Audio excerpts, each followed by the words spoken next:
fascinated with the actual communication that goes on between people.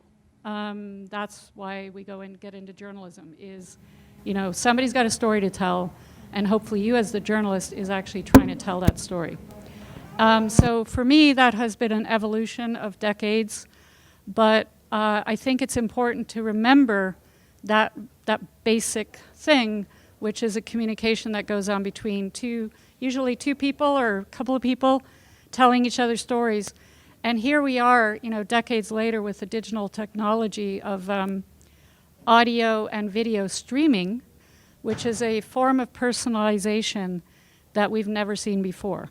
And so even though you could say that the audiences in North America, Canada, Australia, in terms of raw numbers, are way ahead in terms of how many downloads there are of the podcasts and, say, Netflix and other streaming services that you might know, the rest of the world is just as hungry for streaming media. And the reason is because we all have our little computers, our phones in our pockets, and that basically means that we can personalize what we want to listen to, what we want to watch. And so what we're here to talk about today, do you have the switch?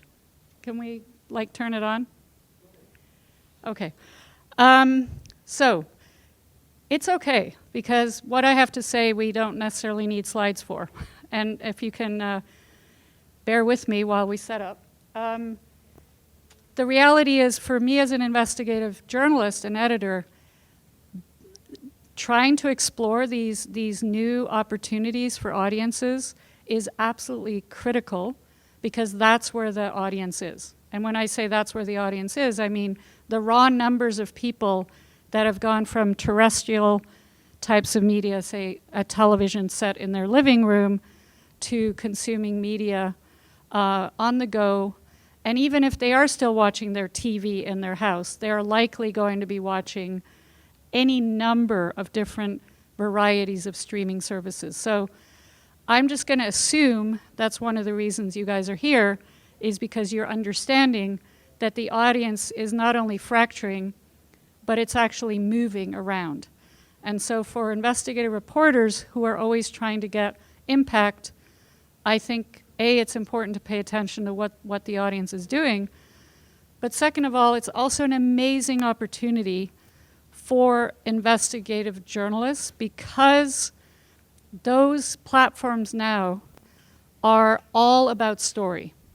They consume amazing amounts of content.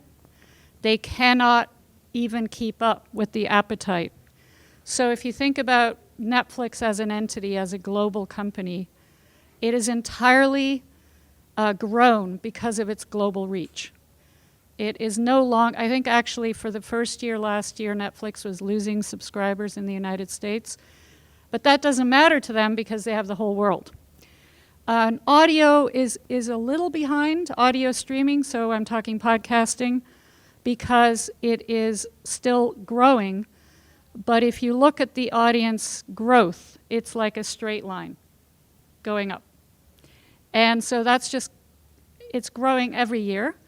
So right now we have about roughly 880,000 podcasts out there in the world, which doesn't mean necessarily that 880,000 podcasts have millions of listeners.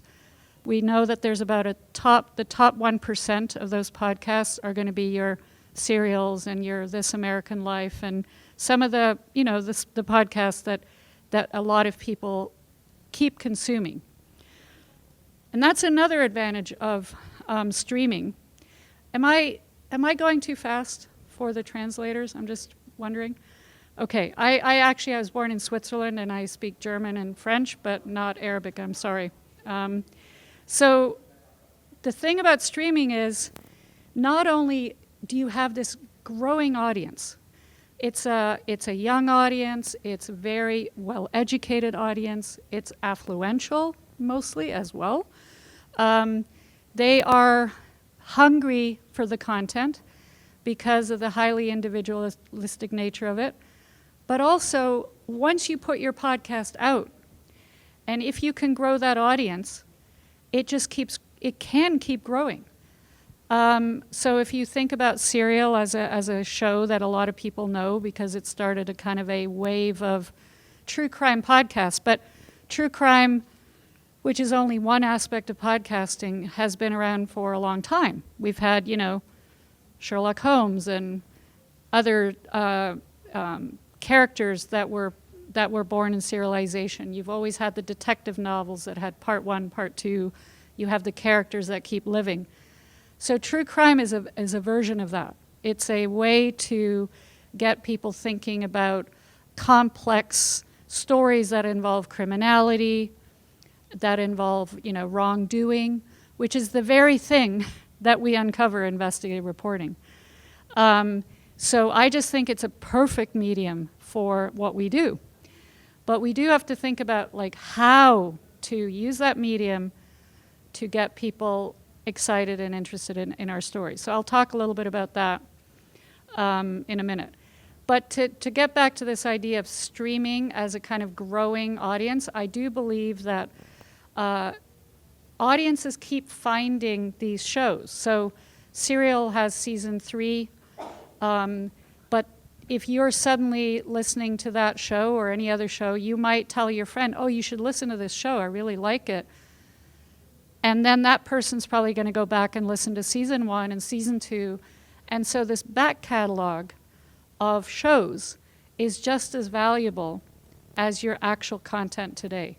And that's, I think, the biggest difference between the streaming world and the terrestrial world. When I say terrestrial, I mean radio, has a kind of linear program. And if you miss it, it's gone.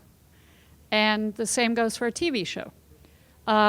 If it's on 9 o'clock at night and you weren't there, you might have missed it.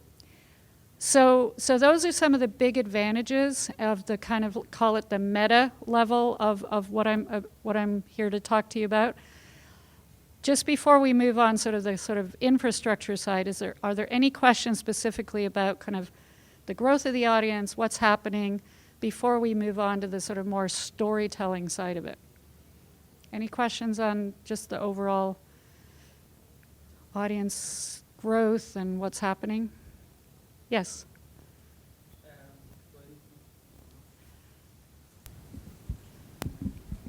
Is there any best practice you can share about how to create the market of podcasts in an area, specific area? How to create a market? Yeah. Okay.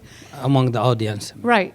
So that's a really great question, because I think that is something I was going to get to at the very end, but it's good to start right now, which is with journalism. And I know this is my world, so I'm definitely coming to you today as a storyteller, as a producer, as an executive producer that is making content. But I know what it takes to do the investigative reporting part of it, and I know how we can get locked into the rabbit holes, right? And the journalism is so hard, and it's so complicated, and there's so many things to do, that often with projects, and you probably all know this if you've worked as a journalist, you can get very sort of concentrated just on the reporting and getting everything right, trying not to get sued, trying to stay safe. All these things are super important. So we often shortchange, I believe, the storytelling side, how are we going to get the story, and how are we going to get the story out? And especially with podcasting, you have to build the audience.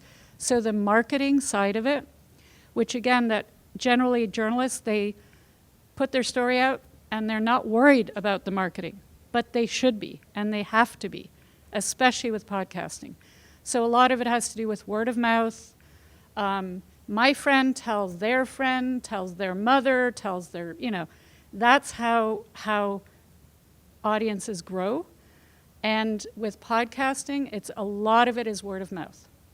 So we use specific techniques. So if you're starting a new show, you might have a friend who already has a show. So like when we started Reveal, which is an investigative podcast and radio show, started in 2013, and I was a co-founder. We had nothing. We had no audience, and we had to get one, right? So how you do that is, in our case, we made a radio show and a podcast. So we had radio audiences, and then we started growing the podcast audience. So we would go to our friends, and we would say, hey, we've got this new show. Would you be willing to either talk about it or do what they call a feed drop? So they would take our show and they would put it in their feed. And it's basically giving us a little bit of love, giving us some of their audience, and letting us borrow their audience to get to know ours. And that's kind of one way to grow it. But you also obviously are doing a lot of social media. So part of it is, it's sort of if you build it, they will come. If there's no content, there's not going to be an audience. You've got to have the content, otherwise nobody's going to come to you. It's very tricky because a lot of people don't believe there's a market yet. So in Europe, it's an emerging market. I'm sure the same is true in the Middle East. It's an emerging market. So you might go to some companies and say, hey, we want to make a podcast. And they might say, well, we're not going to fund that because there's no audience. And everybody's going to get stuck. Because the minute you put content there, chances are you're going to find an audience. But you have to start. So I don't know if that answers your question, but you have to build in the time to be involved in the marketing of your content. So I'm really wondering if I can get my... I'm missing the dongle. Is this? Does this? Yeah, probably. Yeah, because let's do... Here it is. No, this will not work. This will work. okay. Yeah. So Right. it's great. Yeah, okay, thank you so much.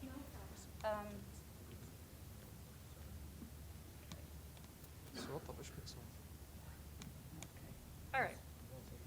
So, let us get going here. I'm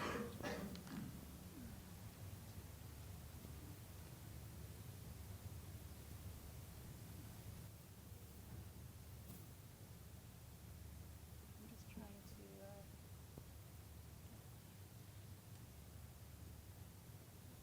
Okay. Thanks, whoever. Thank you for your help. I'm going to... So we just talked a little bit about the audience growth. So we can skip through that, but just to give you a sense of... I've been, keeping an eye on these numbers, and honestly, anybody who wants to know about podcast numbers, you should check out this website or this report. You can Google it. It's called The Infinite Dial. They do it every year. It's insane, the amount of data that's in there. And I encourage you to go look at it. What I wanted you to know, though, is that numbers now at 70% of people who have actually either heard of or most likely listened to a podcast.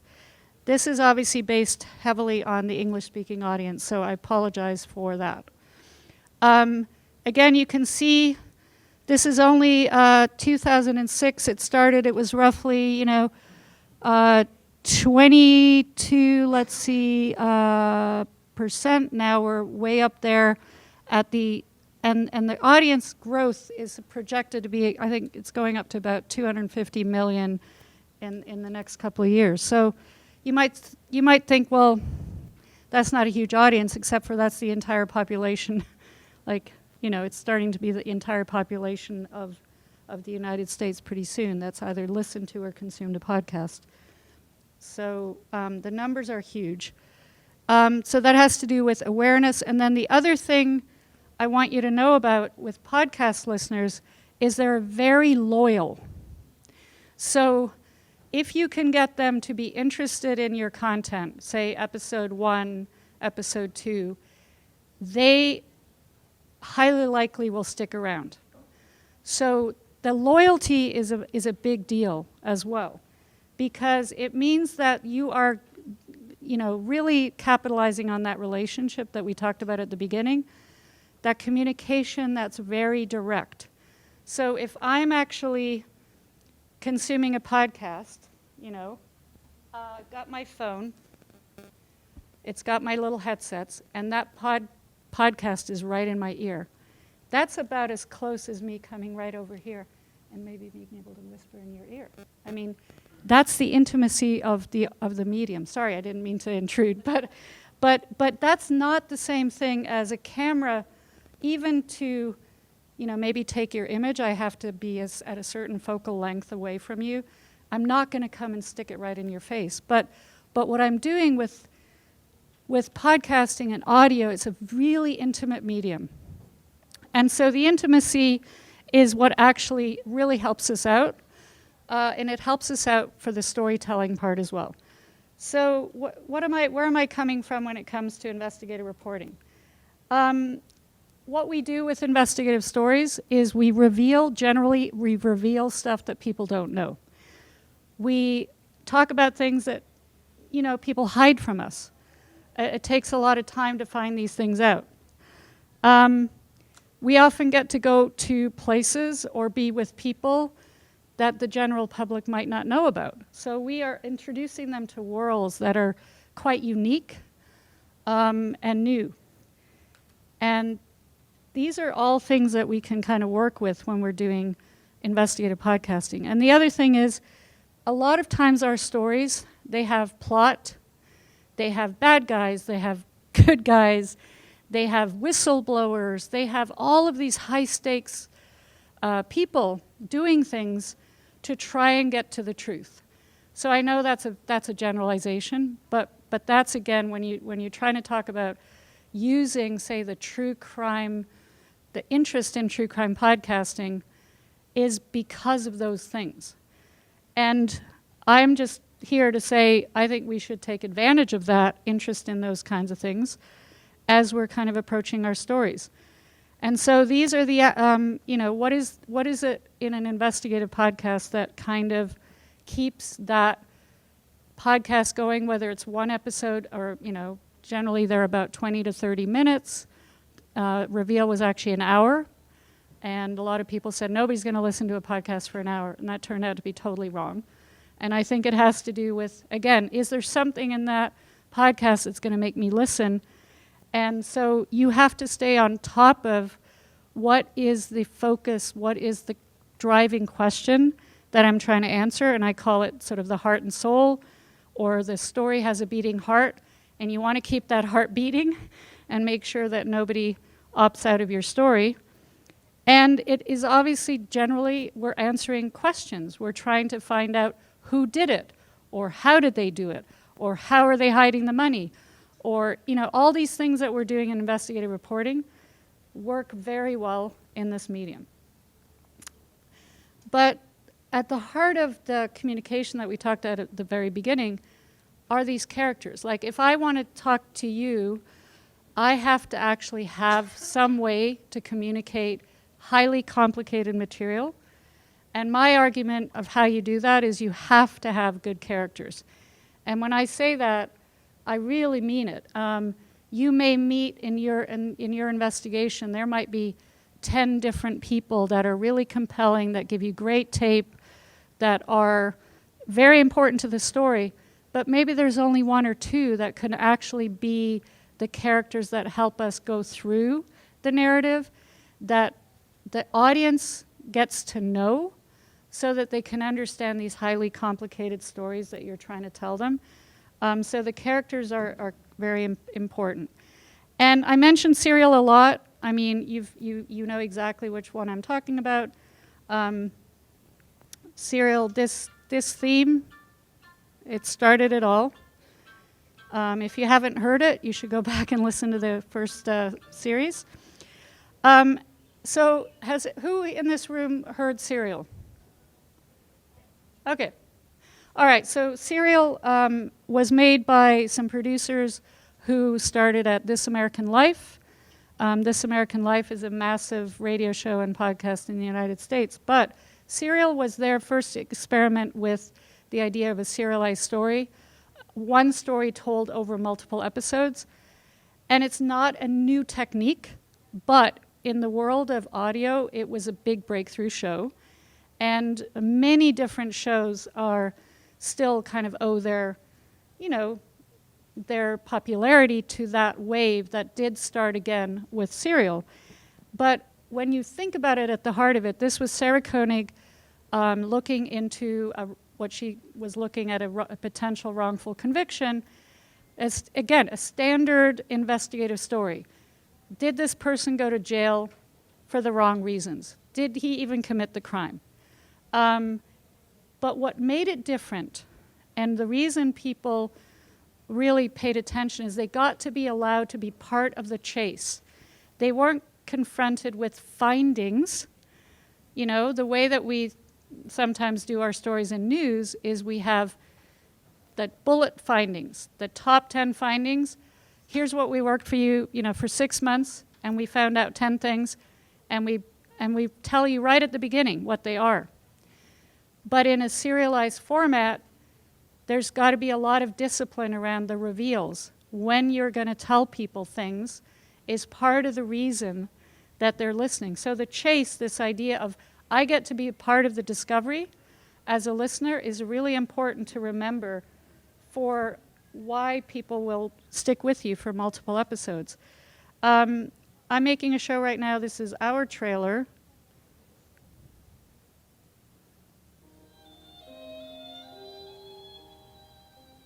Everybody has seen so many movies and TV series that we think we know what a twisted mind looks like, but honestly, getting close to this case, it was shocking. It was very real, very terrifying, deeply twisted. The hostels are very expensive in Venice, so I was like, well, I guess I'll couch surf. I got a message from a man in Padua. I see you want to go to Venice, but just so you know, Padua is very close to Venice, and looked at his profile, and he was a police officer and had like 60 or 70 or 100 reviews, and they were all very positive, and he was very verified.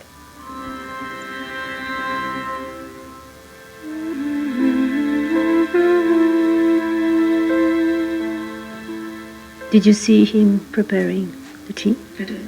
Yeah, Did you notice something? I did. I saw him pouring white powder. But I still drank the tea. Call me stupid.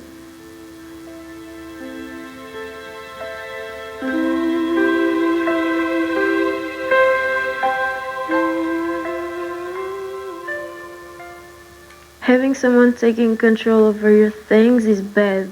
Control over your body and making you do things that you don't want to do is terrible, but having someone taking control of your head and mind, for me, it's the worst. So I pushed furniture and the luggage and everything against the door. I knew that he was a police officer with access to guns, and I didn't want to get into any more troubles, so I just wanted to keep my girl safe, so I barricaded us into the room until I could get her to function. So I thought the safest thing is to get out.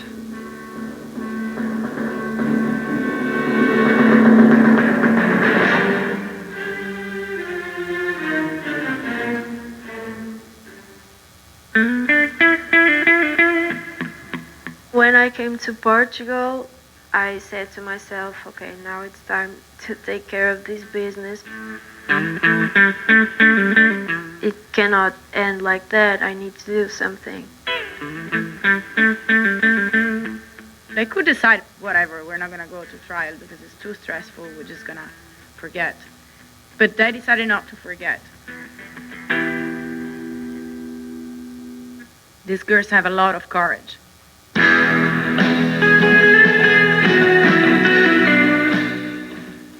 I have been waiting 6 years for this, for my voice to be heard, for this story to be heard. It just means the world to me.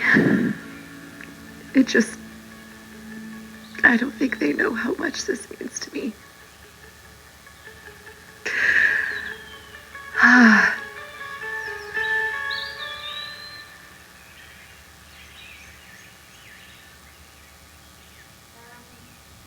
So I'm actually really proud to be doing this show. This show is called Verified. It's going to be a new platform starting in February. We were originally going to come out in November, but we actually got some more marketing money, so we're waiting for the spring. This show is entirely investigative documentaries, so over multiple parts. This particular one, the first season is going to be 10 episodes. And actually I'm working with the reporters at the Italian Investigative Reporting Project.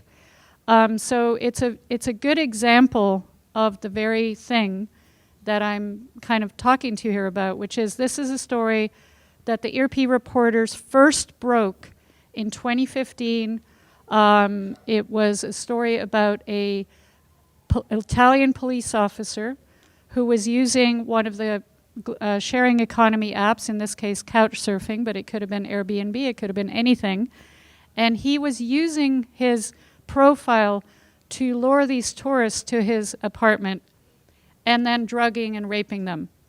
And obviously also counting on the idea that as international tourists, they might not know how to get him. So all these young women who were drugged often wouldn't remember what happened. They might not remember everything. They would go back to their various countries. They would file their reports, and of course they'd be laughed out of the room by the police saying, well, what do you expect me to do about it? The guy's in Italy.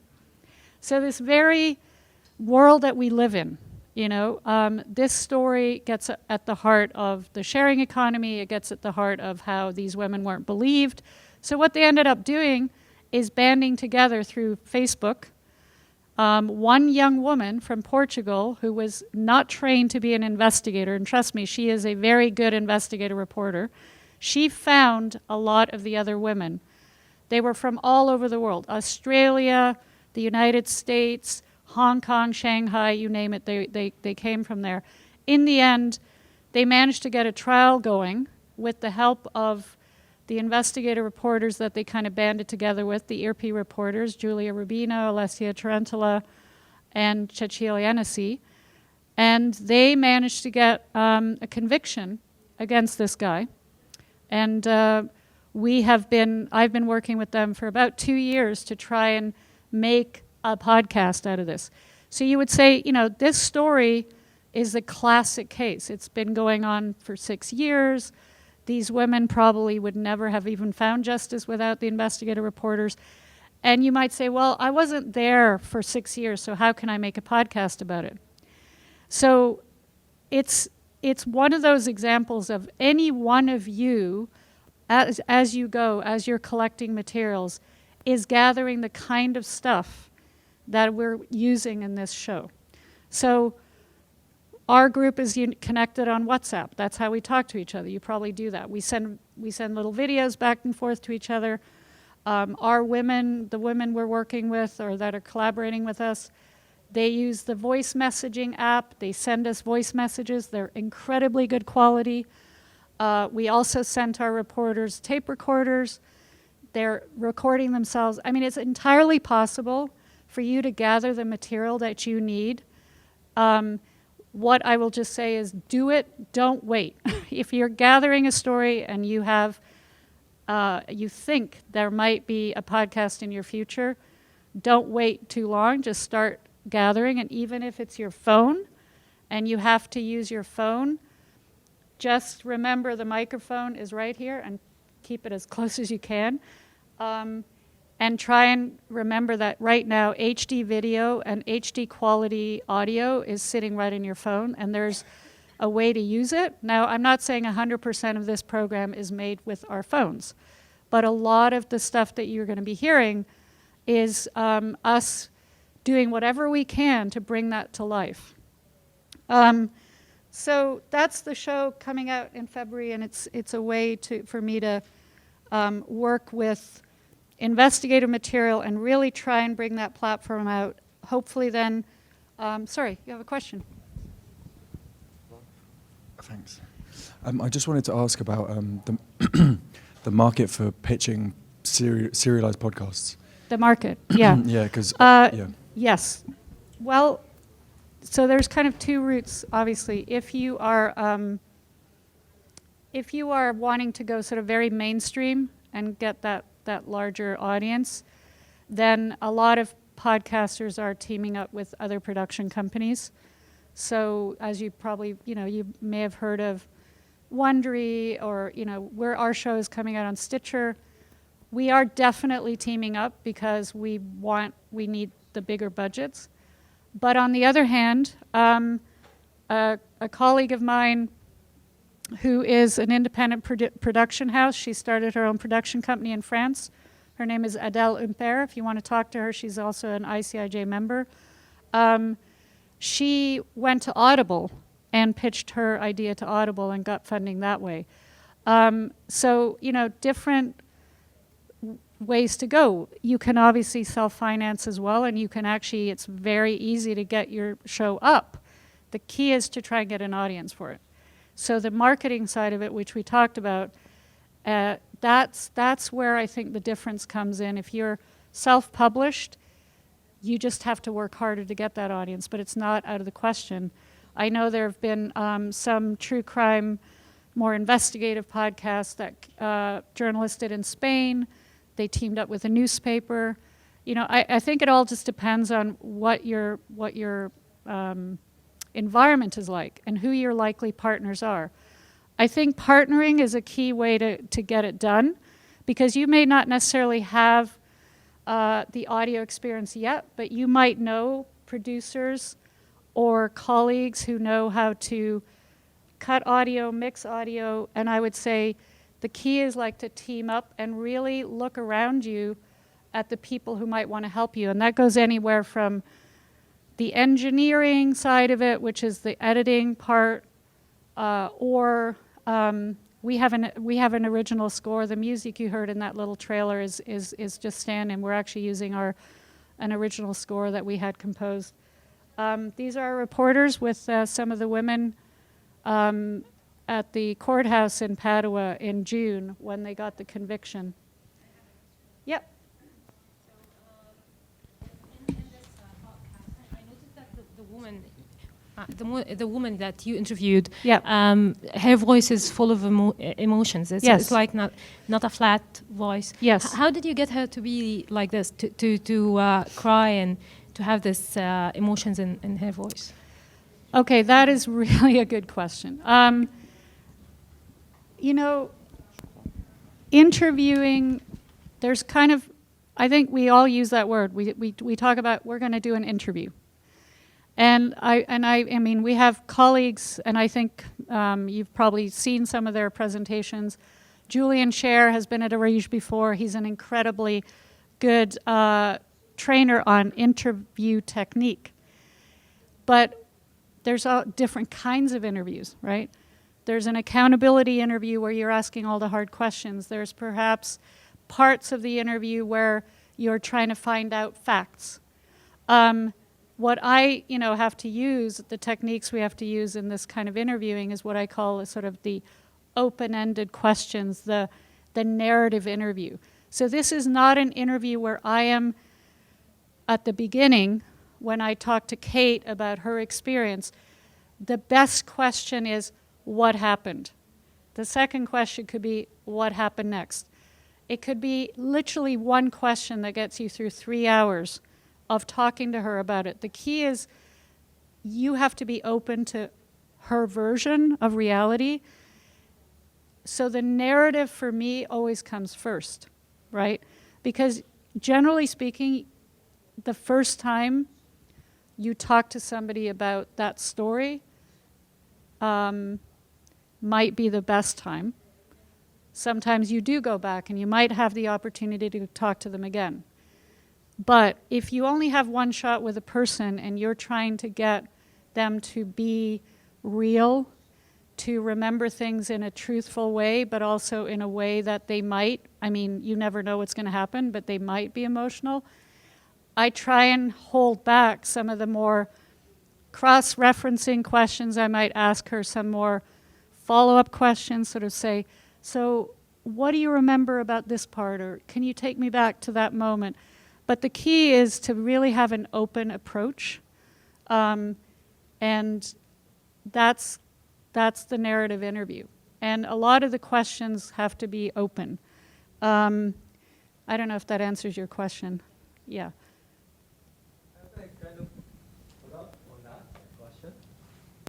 So basically, for these interviews, because you had people in different parts of the world.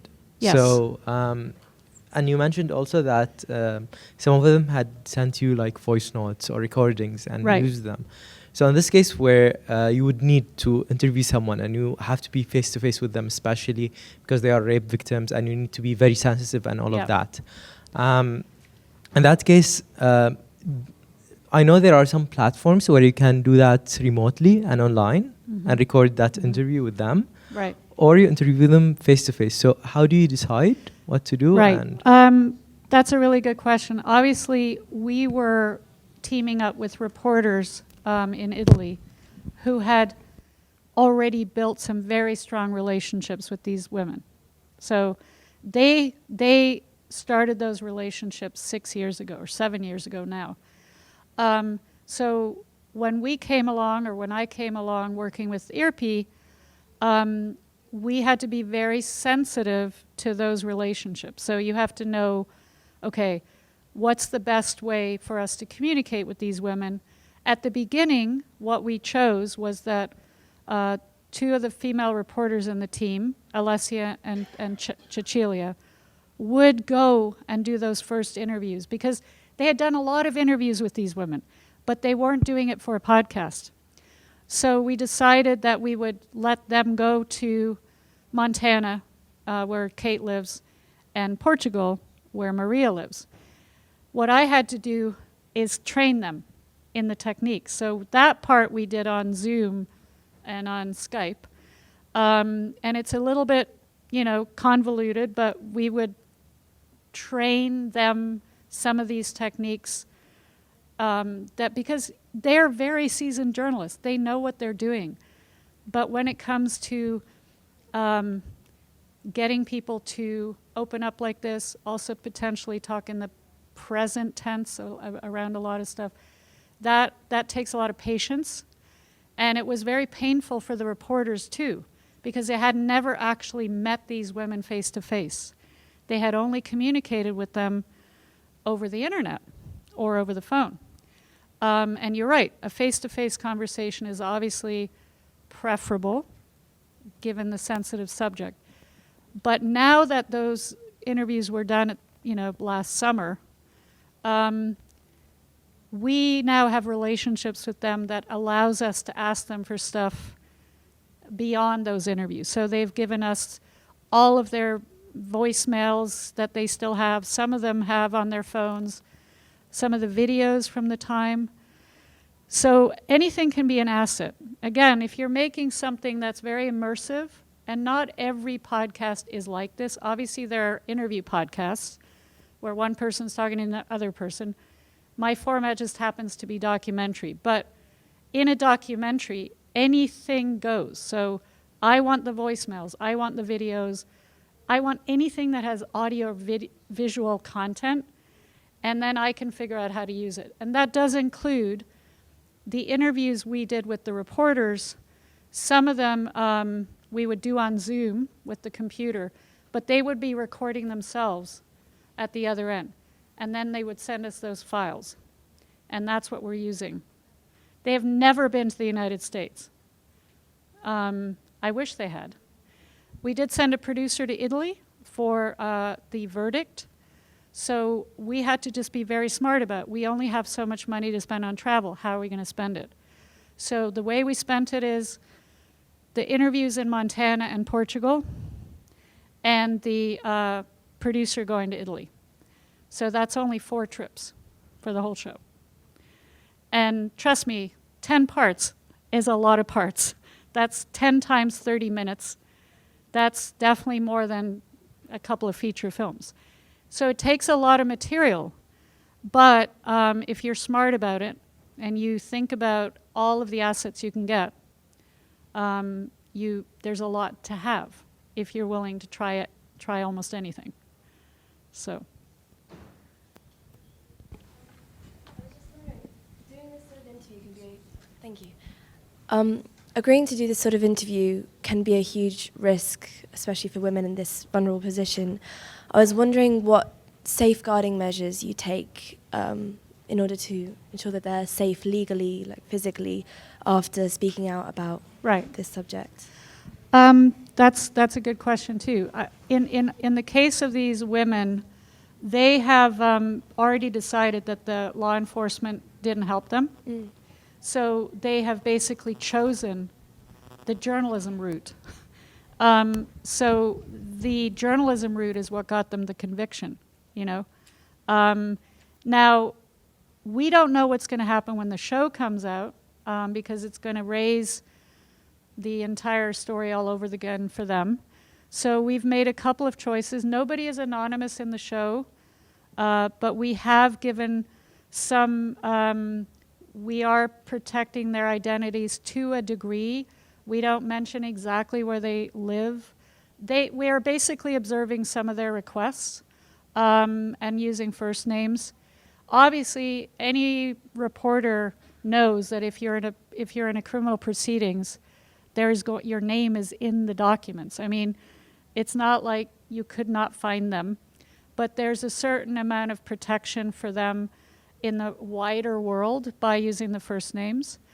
But when it comes to the details of their assault, they are on the record about everything and want it out there. So it's very dependent on your source. If you had a source that was reluctant, they probably wouldn't be a primary character in the show. So there are some characters that didn't speak to us in as much detail, who spoke to us for less amount of time, and we are just using them in different ways to acknowledge the fact that there were 14 women who came together to take this case forward. So in a way, they do want people to know that they did this, right? It's a story about empowerment and how they had to fight for justice.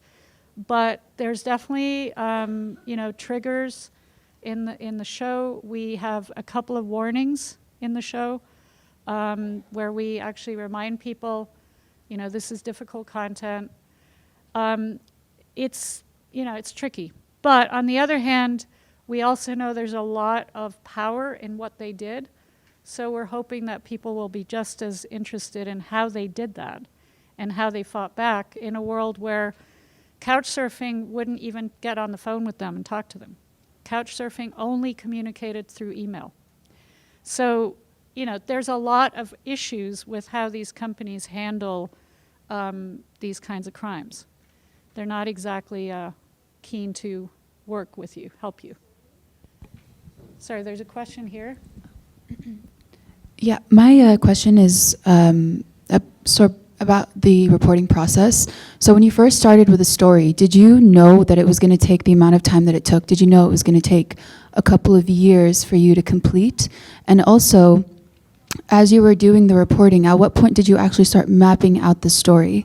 Like, at what point were you gathering materials, and then when did you switch to actually building a story based off of what you have? Like, when did you know it was ready? Okay, so I'm coming along in this process kind of as a producer of a series fairly late in the game, right? So I first started talking to the ERP reporters a couple of years ago about potentially doing a podcast. This is the story that we picked. But they had been working on it since 2013.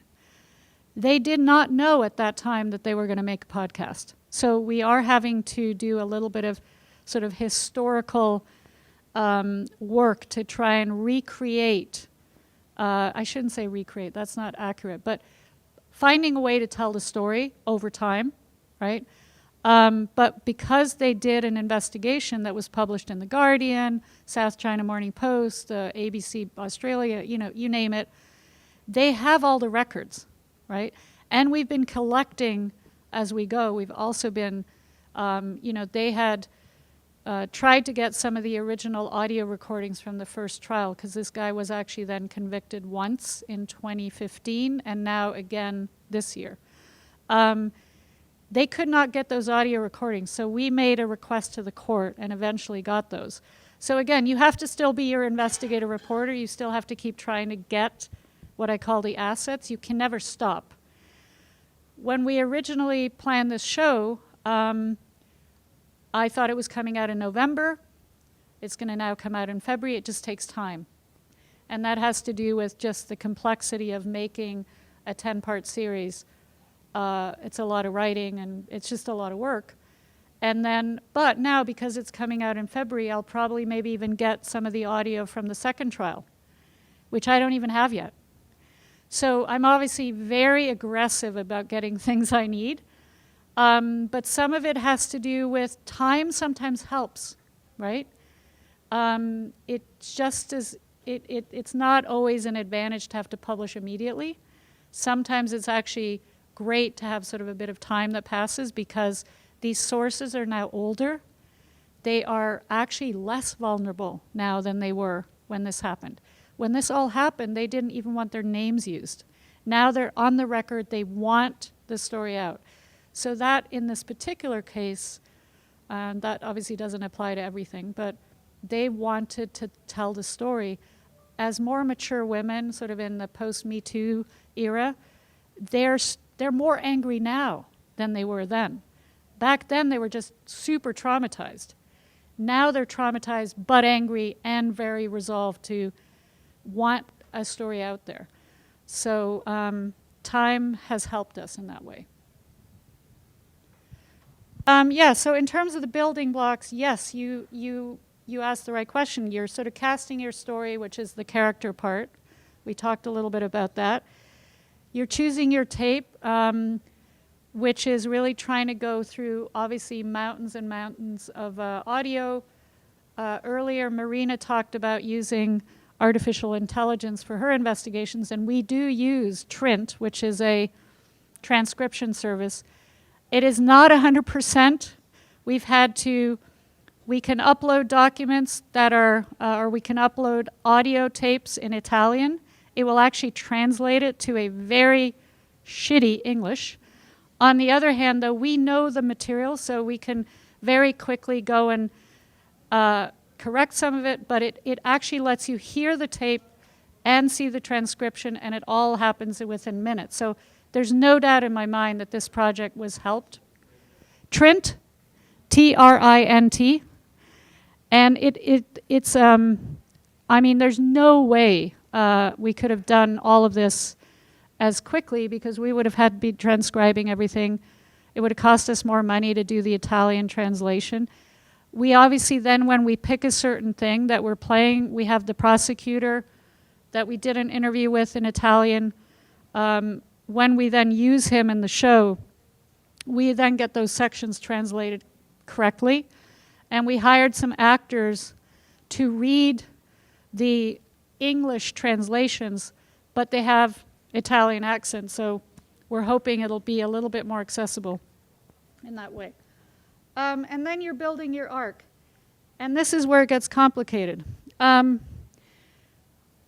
friend in Canada, Connie Walker, did a show called Finding Cleo, and she talks about being able to do a podcast about some extremely complicated historical issues in Canada that involve colonialism, that involve things that people generally find really hard to talk about, but they were able to tell all of this stuff about the scoop of kids who were taken from their parents in the 60s, many of whom were put in residential schools and still have trauma from it. They were able to use all of these complicated things, and they actually embedded them in the story about how they tracked down Cleo, a young girl who was actually scooped in the 60s. So that's her arc.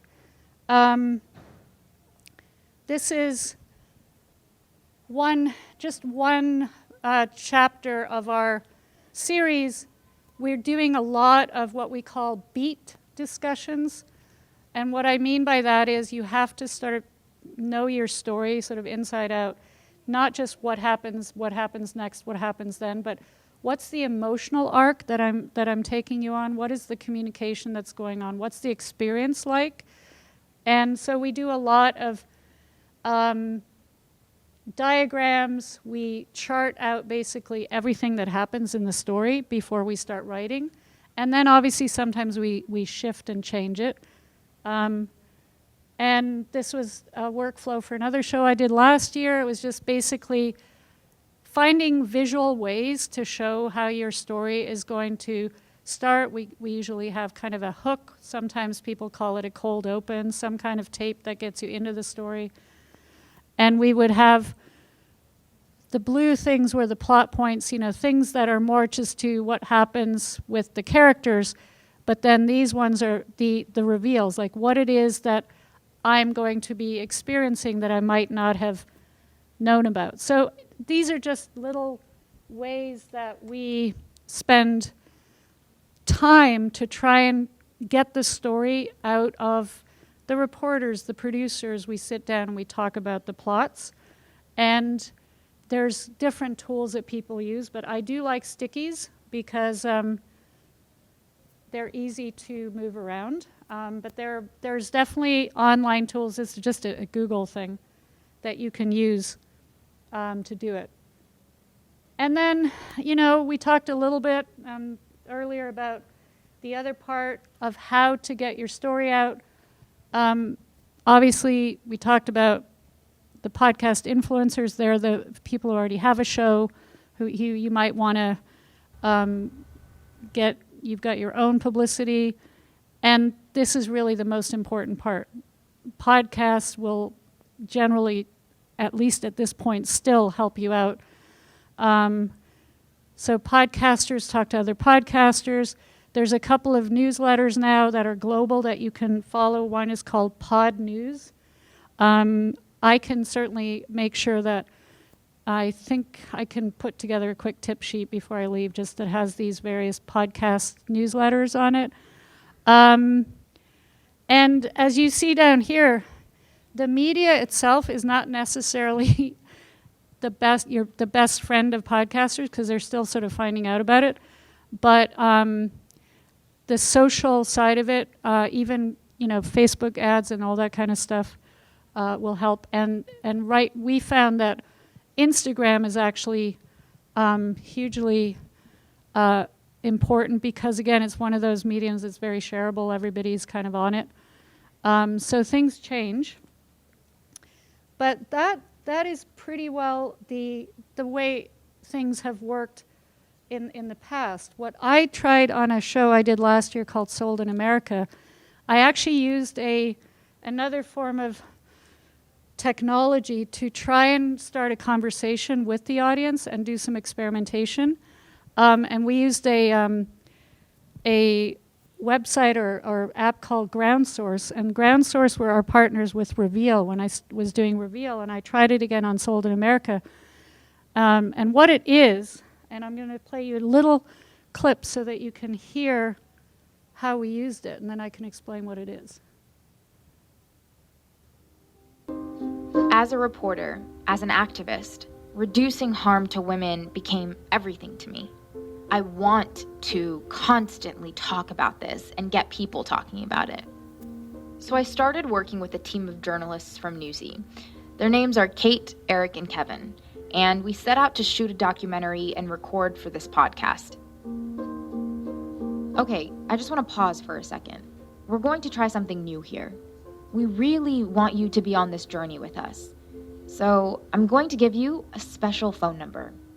You can write it down or save it to your phone, and throughout this show, you will be able to text this phone number to get pictures of us throughout our journey and to just share your thoughts, concerns, and own experiences. If you want to see a picture of us right now on our first day out in the field, text the word crew to the number 202-804-2480. That's CREW to 202-804-2480. And if you're driving right now, don't worry. The phone number is going to be in the description of the podcast, and I will be repeating it throughout the show. So please don't text and drive.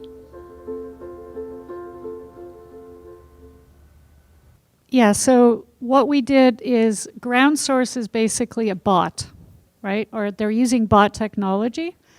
We would do these prompts in the show, in every episode, to see if we could initiate a two-way conversation with the audience.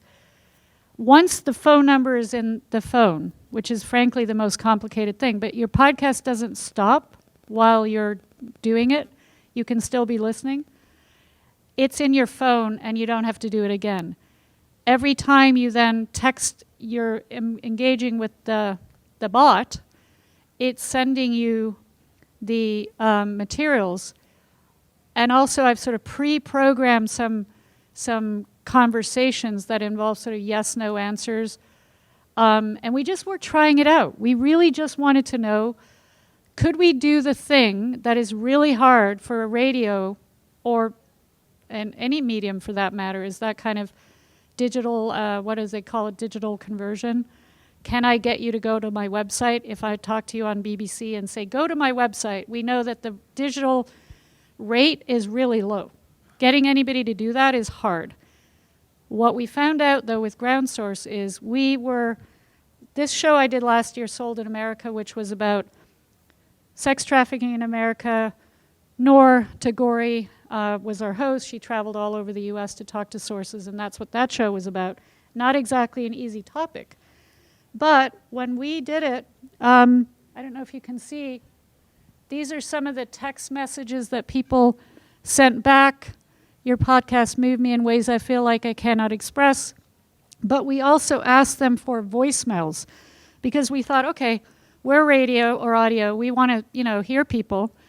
And we were blown away. We got hundreds, if not thousands, of voicemails. And these were then in our kind of stream. We could go on every day and we could see what people were writing to us. We could write back to them. And it was incredible what people were willing to do. And we did 2 bonus episodes with the tape and the stories that we gathered. So it hit a nerve. So basically within a few weeks, we basically got millions of people to download our show. That was the nice part. But then the other thing we learned is just how hungry those audiences were to connect with us. So using Ground Source, which Andrew Haig, who I always do a shout out for, who's the CEO of Ground Source, we still, to this day, the Sold in America podcast is his most successful experiment ever. And we had basically, and these numbers keep going up, we had almost 20,000 people that texted in and talked to us. And then we also had several hundred of these voicemails. We couldn't even keep up with all the material that we got. So we are going to do this again with Verified. I think it's obviously, again, an emerging technology in the way we're using it, but I think it has a lot of potential. But what I think it says is just that when you are engaging a podcast audience, they're already loyal. They have already decided so many things. They've decided to download your podcast or stream it. They've probably, listened to more than one episode. So they're super committed to you. And that's a relationship. That's not just some random listener. That's now somebody that might even text me, talk to me, write to me. And that's kind of unique. And when you think about it from the perspective of investigative reporting, that's not generally a relationship we're used to. We're not used to discussing some of these crazy things we do with our audiences. We often look to try and get new sources, and we're hoping to, maybe get new leads for stories, that kind of thing. But what we're not necessarily engaged in, which I'm sort of learning more about and getting excited about, is that two-way street. So they've already listened to very complicated content. When I put out Sold in America, I did not have any expectations that I would get a big audience for it at all, because it's about sex trafficking, and I was not convinced that we would have a big audience at all. I thought it was going to be a niche show. It turned out not to be a niche show. It went very mainstream. So that's just basically one of the things that I'm trying. I'm always trying new things. Haven't yet done any more kind of machine tool stuff. So I'm looking at the time. Where are we? Are we on until, I can't remember, 1 o'clock? 1. Okay. Because I think some of you guys had asked me about some of the techniques that have to do with questions, and I'm just going to quickly shift into a different mode here. Give me a second here. Okay. When I talked to Rana about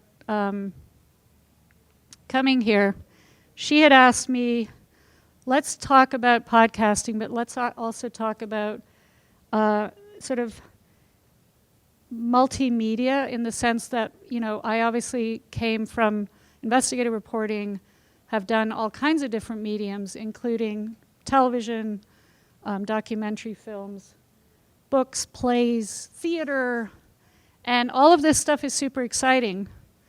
So she asked me if I would sort of be willing to combine a little bit. So I wanted to talk to you about why a lot of what we talked about with these conversations, these very open-ended, narrative-driven, character-driven types of mediums, can actually help each other out. Let's see. Let's go back here.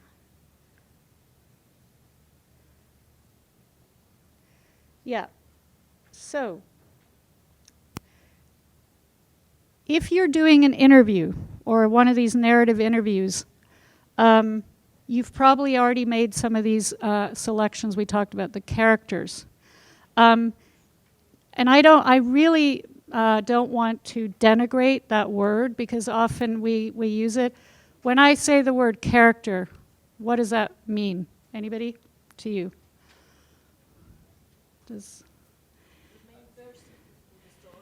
Yeah. The characters are the people who you are hoping are going to carry the torch for your story. They are the people who may not always be necessarily the most important person, but there's a reason that the audience might really want to go along for the ride with them. So picking those characters is super important. And it can also be hard, because I've had teams, you know, I worked with Houston Chronicle in the United States, a newspaper in Houston, on a series they did, which was an award-winning series. I think they might have even won a Pulitzer for it. It was like a multi-part series in the newspaper, and then we did a reveal hour with them. And they had all these people they had talked to, and they came to me and said, okay, we're just going to talk to this person, that person, that person. I was like, wait a second. There's no way I can have 14 people in this reveal hour, because nobody will remember anything.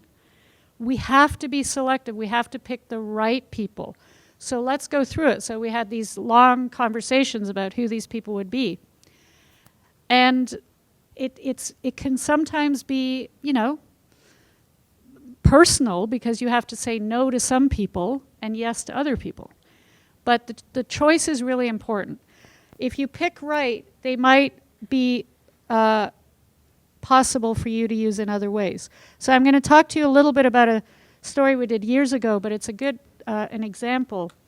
When I was at the Center for Investigative Reporting in California, where we started Reveal, we were doing an investigation on solitary confinement. Is already a bad thing for a lot of inmates, but if you're a teen, it's definitely very bad. And it's, I think the UN calls it a human rights abuse. So we wanted to do a story about these kids that were being locked up, especially in jails in the United States, in huge numbers. The trick is, none of these jails will let you in. So you can do two things. You can say, well, it's too hard, we're not going to do the story. Or you can say, no, it's actually super important to do the story, but how are we going to do the story? So we knew we had a radio show. But we also wanted to do something visual. So one kind of informed the other. So I'm going to just quickly play you this character, Izzy Nazario. And I won't play the whole thing, but I'll let you hear a little bit, and then we'll move on.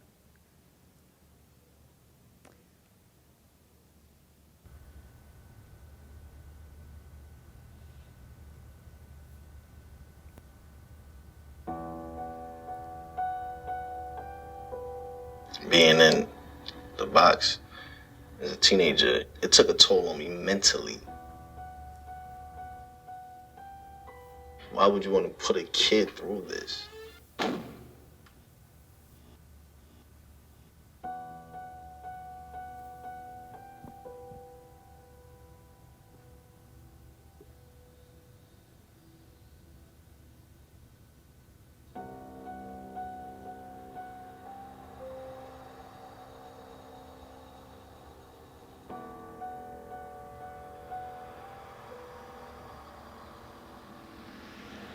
My mother was actually diagnosed with breast cancer when I was 13. I had to witness her go through chemotherapy and radiation treatment. So, my mother lost all her hair, all of that stuff. So, at the age of 13, that took a toll on me.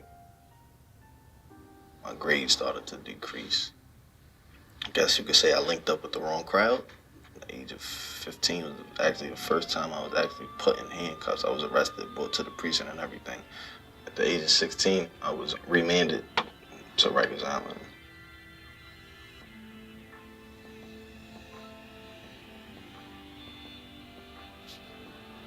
When the bus came, they had to shackle you. So that ride was just a lot to take in. Driving past places like I used to hang out. So I'm looking at the places that I used to hang out, and I'm just like, oh my God. It ain't hit me yet until we started going across that bridge to Rikers Island. As soon as I started going across that bridge, I was like, what did I get myself into? I'm really going to Rikers Island.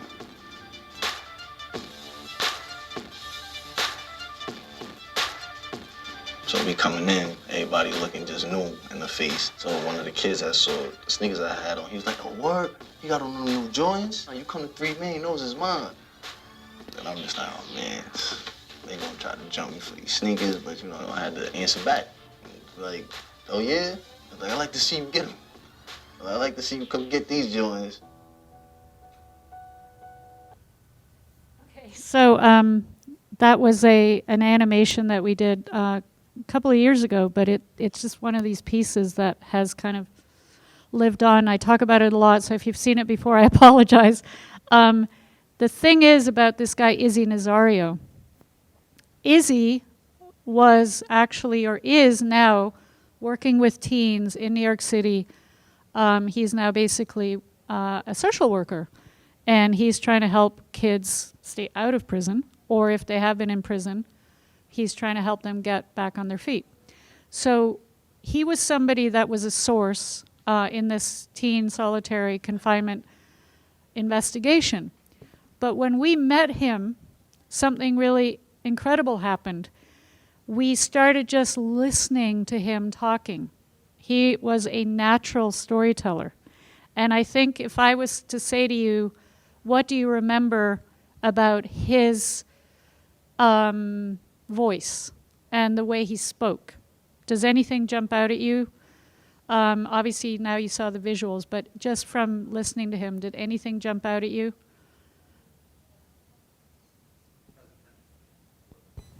Yeah, he is a natural storyteller. Yeah. Right. Very visual. Yeah. So when you talk to people, just keep your instincts going for the people who are speaking in very visual ways. If you noticed, we actually used his, how he sort of imitated, like, they're going to jump me for my sneakers, and some of these kids are like, oh yeah, come get him. That was him in his natural state, doing those voices in our interview. So he was just like talking like that. That's when I knew this is the guy who we've got to somehow find a way to use him to help us understand this story. The animation continues with his description of being in solitary. So Izzy had been in solitary, so we knew we could use his story to illustrate what it's like in there. Because that's kind of what we wanted to get at. We knew all the facts. We knew, we talked to all the experty people. We knew all of that stuff. What we didn't have is a really compelling story from an inmate, and the way he told the story about being inside solitary confinement. Often people start hallucinating. They see things. The colors, the little black dots, he called it.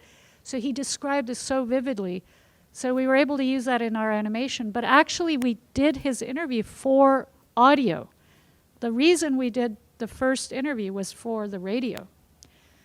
And I'm just using this as an example. If you've got the kind of tape that is very evocative, very emotional, very visual, then you can use his interview to narrate his own, he is basically the narrator of his own story. And we used him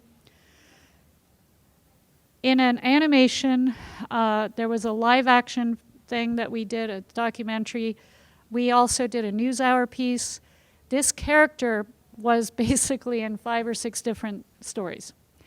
I don't have time to play you the visual live action, but we filmed him in his kitchen. And the one thing I'll say about multimedia is you have to be always thinking about recording everything because you only get one shot. So if you're going to record for more than one medium, you can't be linear about it. Oh, first we'll go get the radio thing, then we'll go get the video thing, then we'll go get the whatever thing. No. You have to try as best you can to be ready to get the material. So when we went to film him, we actually mic'd him in multiple ways. We had I'm getting technical, but we had like a lav mic on him. We also had a boom mic that a lot of video people will use. We had all kinds of different microphones. And we knew he was a very kinetic person. This is a man who can't stop talking, walking. So you have to be ready. But a beautiful thing happened. When he was in his kitchen, he's feeding his baby, so we got him feeding the baby. He's talking, we got the talk happening. And suddenly out of nowhere, and it's an important thing, is he started walking like this, and he said, this is how big the cell was. And he his brain remembered how many steps. It was like a muscle memory in him. So we had this visual of him walking up and down his kitchen exactly the way he might have done in that cell. If we had put him in a chair and mic'd him like some sit-down 60-minute style interview, we never would have got that. And we wouldn't have this animation, and we probably wouldn't have a great, compelling radio piece.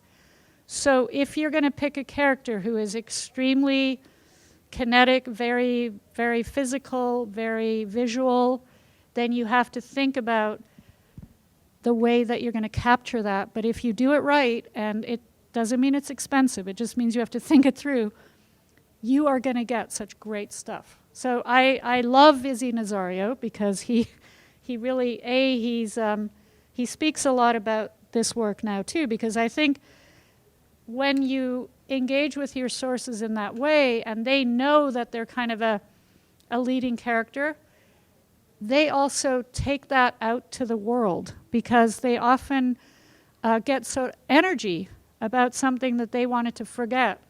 And so I know he does a lot of public speaking, and he's probably helping a lot of young people. Then we did the live action thing. I don't want to do that. Yeah. Go ahead.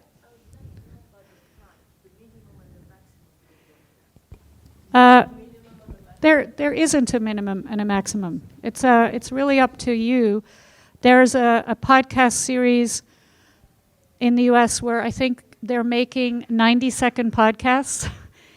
because it's all about a sound. So you'll hear a sound, you'll try and figure out what it was. I'm just right now blanking on the name of it, but they do stage shows with, they do all kinds of stuff with this 90-second format. A lot of people talk about 20 minutes as being a pretty ideal. It has to do with commutes. I mean, people sit on a train or go on a bus or when they go to work, and often that time is a key time for people to listen. So but again, you never know. I mean, Reveal was 1 hour. But our show, this Verified show, we're sort of usually around 20 to 30. 30 minutes is not a bad time. So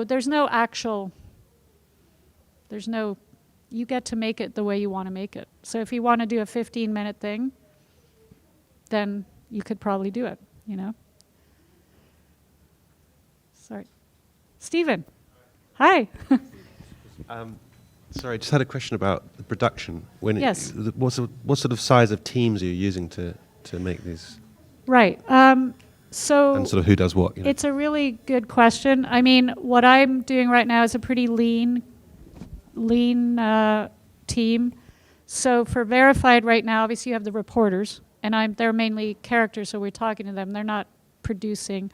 I have a senior producer, and then I have a one producer who's there doing scripting with me, and another producer sort of part-time, so I sort of split them up, doing the engineering.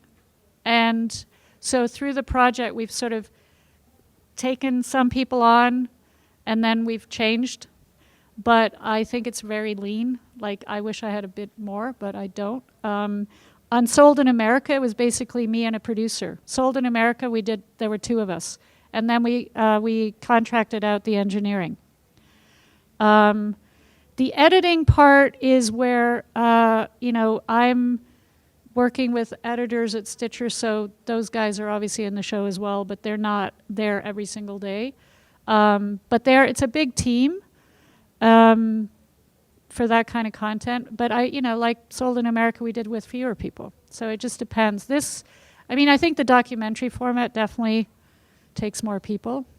I think Gimlet shows, they usually have like about 4 to 5 people that are involved somehow. So, it's not, it's not one person.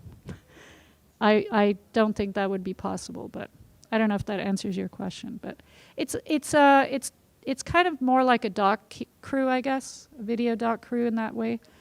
But we have found that it's beneficial to have 2 different audio editors, because then I can have both of them working on it at the same time, because we have multiple episodes. So the Izzy story, just going to show you one more quick thing of the teen solitary, where it led.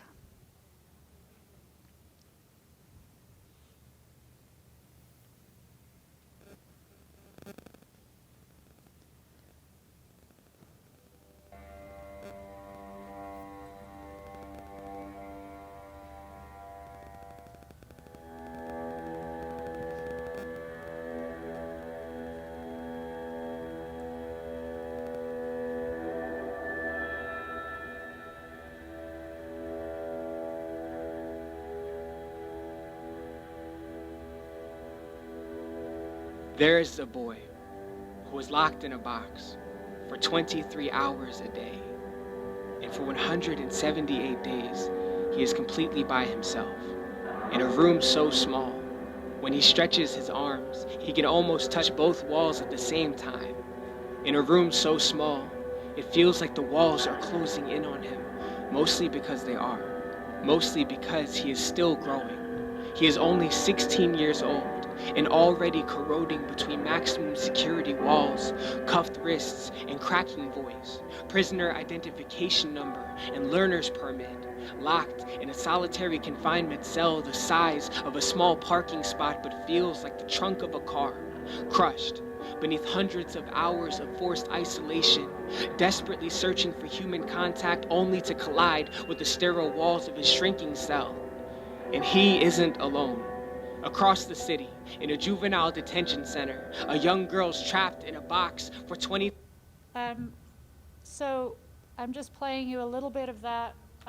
So we ran another project at the Center for Investigative Reporting called Off Page. And what that project involved was working with teen poets, so slam poets, who, I mean, it's a global movement, who generally do their poems on prompts that have to do with fiction, or they might have to do with, you know, their love life or protest or whatever. But what we were trying to do is, could we get the youth that were involved with slam poetry interested and working on nonfiction prompts? And we did a project with them on the Teen Solitary Confinement show. So that same story that Izzy Nazario was a part of inspired this poet. And every word that he's speaking is based on, is the facts that came out of that investigation. So the, you know, the character selection, the potential of what you can create, and the kind of art that you can create if you make that a priority in your reporting, the character side of it. And that is a way that, I mean, I think it can really deliver for you. And I would just encourage you to think as much about the experience that you want your audience to have. What is it you want them to take away from your story? What do you want them to remember?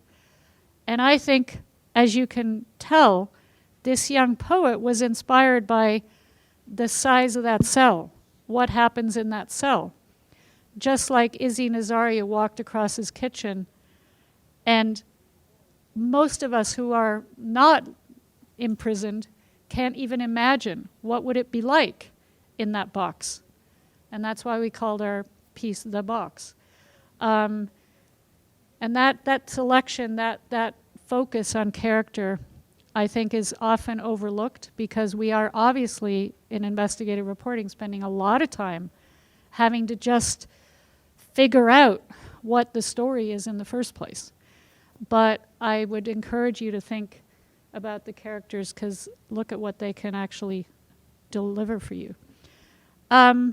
Victor Medina is another case study. Victor Medina is the character that we picked. I worked, when I was at NPR, we investigated the American military for multiple years on their traumatic brain injuries that were being caused in the theater with their soldiers that were suffering traumatic brain injuries during the various explosions. And this is a global phenomenon. Again, it's happening in a lot of different military theaters because of the force of the explosions and the way helmets are designed these days. So we wanted to really look at that. And Victor Medina, you might think, was not an ideal character, because Victor Medina actually has a speech impediment.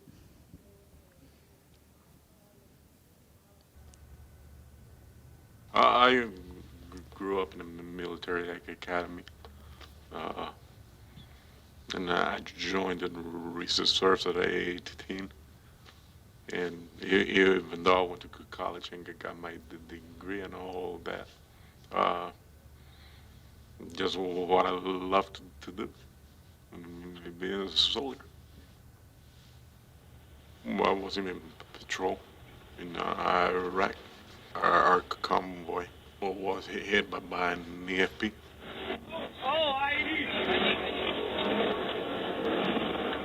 Against the blast where I felt like something hit me with a bat. After we started moving again, I don't remember nothing until I'm getting pulled out of the vehicle on a stretcher. That was June 29th, 2009. Before that day, Sergeant Victor Medina was a different man. He was fluid, graceful. He never stuttered. Hola. Hola. Hoy es 27 de mayo. 27 de mayo. 2 días para nuestra boda. 2 días para nuestro aniversario. Pero, ¿verdad? Nuestro aniversario. But after the explosion, he couldn't fit. Yeah, so Victor Medina was, or is, an officer in the U.S. Army. But as you could see, he had a speech issue, which was caused by his traumatic brain injury. And I can just tell you, I wanted Victor to be the key guy to help us explain the story. And there were a lot of arguments at NPR about why would you use this man who has a handicap, who it's hard to understand, on the radio. And why do you think I wanted him?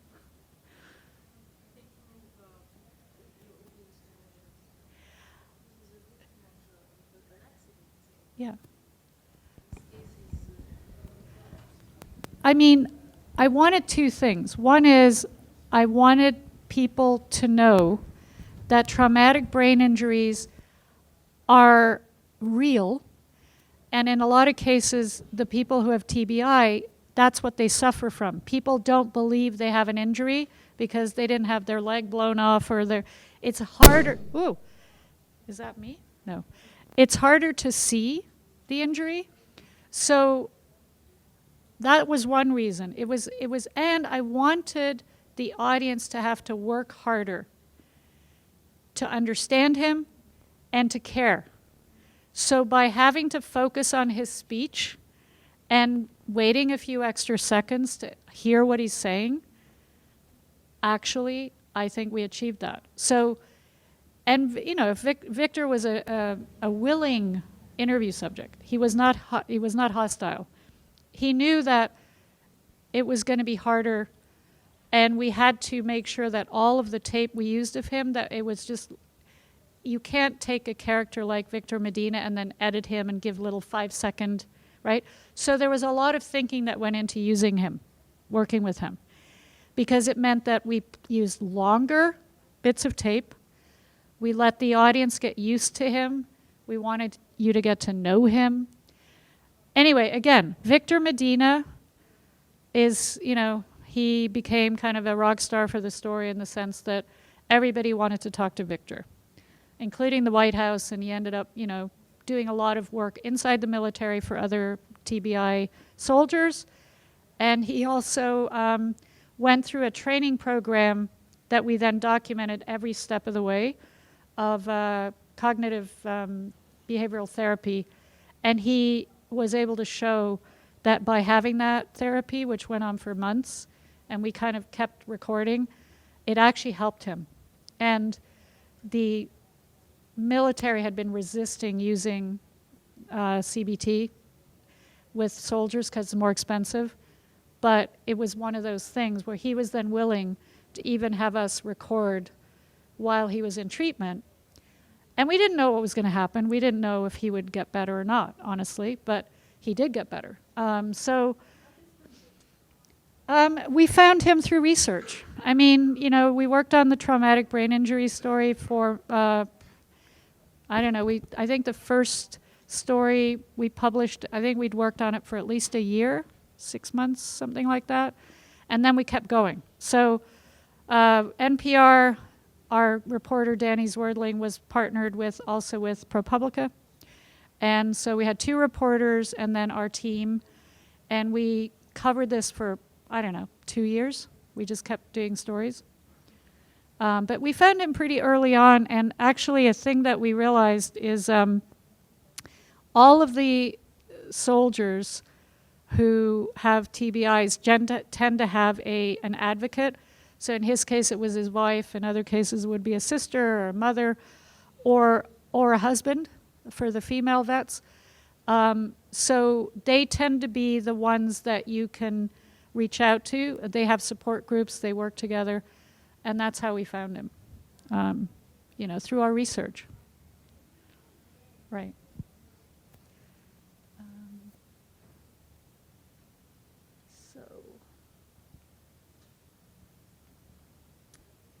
Yeah, and I think we have another couple of minutes, right? 10 minutes.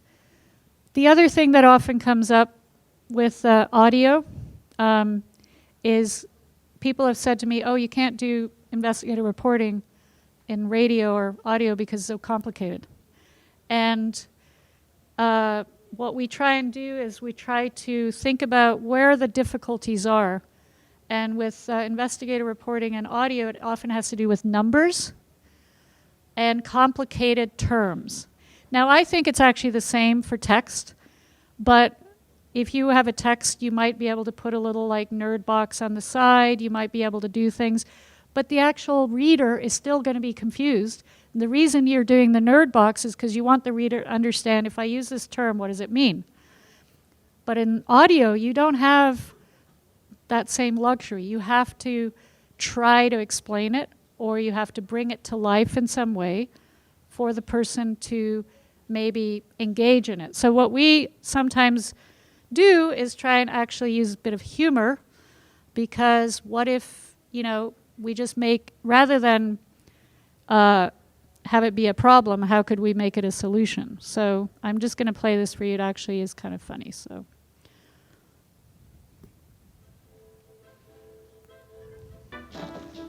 With all the money being spent in this presidential election, you're probably feeling bombarded from all the political ads you're seeing. A lot of them are coming from super PACs, which often have vague names, and that is for a reason. You see, people are more likely to trust an ad if it's not tied to a party or a candidate. And that got us thinking, could the people in our newsroom figure out a super PAC's affiliation just by its name? And so we created the Super PAC Name Game! Keep the promise 3. That makes 0 sense. Because I have absolutely no idea. Makes me wonder what promise? To whom? Republican right super PAC. Conservative.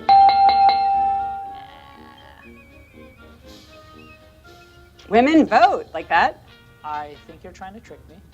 Republican.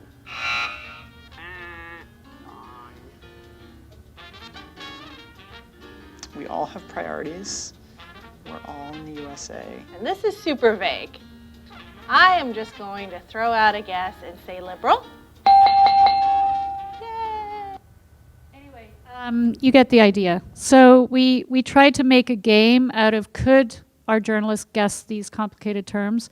And the Super PAC name game thing, we actually did it in the radio shows as well. So we used this idea of putting our host on the spot, and by making fun of it, we were actually able to tell the audience the thing we needed them to know, which is these names are designed to confuse you. And so it took a little longer in the context of the show, but it actually, I think, made the point much better. Because if we had just said, you know, super PACs are generally not affiliated with parties and blah, blah, blah, and, you know, nobody would care. So it's just trying to figure out where's the problem, what's causing people the biggest grief, and can we make something out of it? This little video, literally, we did it in the newsroom. It took a day. Like, it wasn't like a big thing, but we were able to use it on and make it a shareable tool, and it complemented the radio treatment of it. So it's just, you know, it's just an idea of like trying to get yourself out of the hole. The other thing, and this is thanks to my good colleague Michael Corey, you can also make Data a character.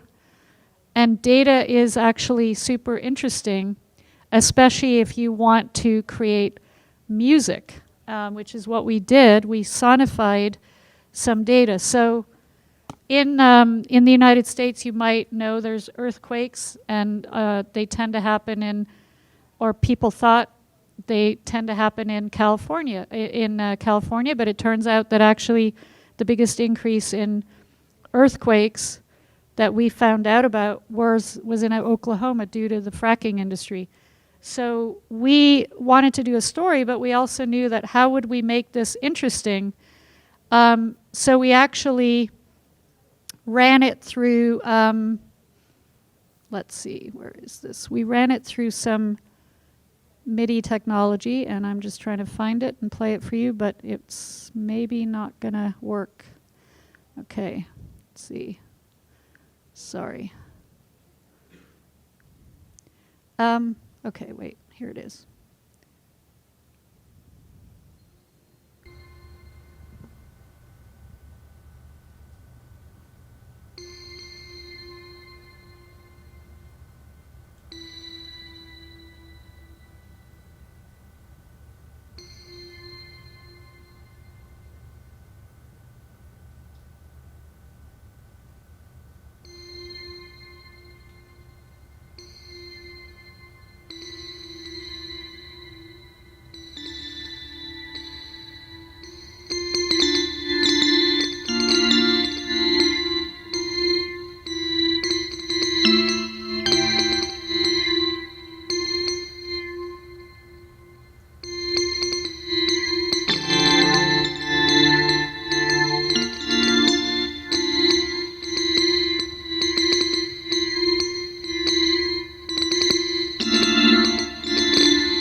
So I don't know what it felt like to experience all these earthquakes and the increases, but that is basically a way to bring data to life, and it became kind of a signature piece in the radio program around these earthquakes, because we played that to our host, and he reacted to it the very first time, and he couldn't quite believe it. So he called it popcorn. He said it sounds like popcorn.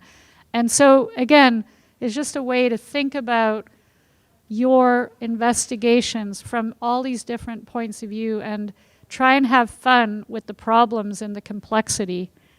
So we started with the characters, but data can be a character, and sometimes the complexity can actually help you have to come up with creative solutions. So on that note, I'm going to wrap it up, and thank you for coming to the session both on podcasting and sort of multimedia storytelling.